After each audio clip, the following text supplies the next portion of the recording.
Where were you and what were you doing when you first heard about 9/11? I was a senior in college. I was sitting at my house actually, and I had an 8 a.m. class.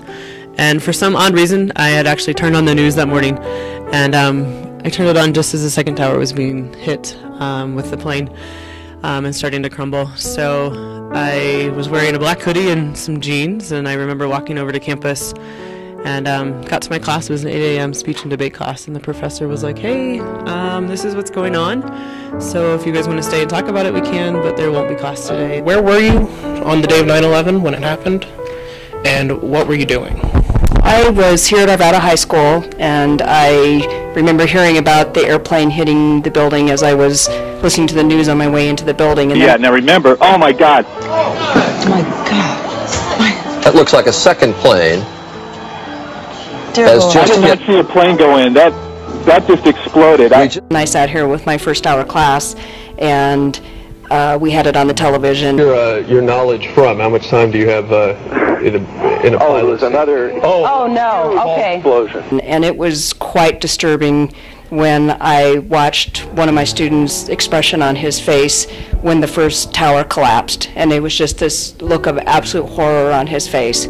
And we all just sat there dumbfounded for the rest of the period in absolute shock that such a horrible thing had happened and was happening here in America. And I don't think I'll ever forget the images that we saw that day, and I'll never ever forget the look on that one student's face. The morning of 9/11, I was actually at my front board starting to write up the lesson plans for a day, and a student that I didn't know came into my room and he said, Miss, did you know that there's been a plane that's crashed into some buildings? And I didn't know this kid, so I looked at him and I said, well, was that in a movie? And he says, no, it really happened. So we turned on the television, and there was the video. And then as we had classes, it was hard to know what my students needed. Some of them needed to watch it and get more information.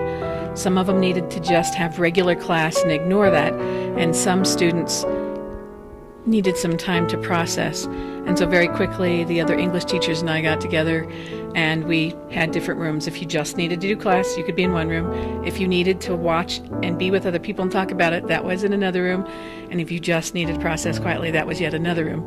And so it was kind of cool that we found a way so quickly to meet the needs. But it really dominated and changed that whole day and changed how I looked at my students and how to help them. Because that was the most important thing, was help them figure out what they needed to feel better in this rather crisis situation.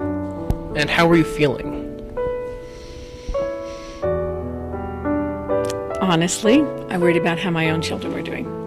And I just spent the whole day with my kids, holding them and watching, and we held each other, we cried a lot, and we just spent family time.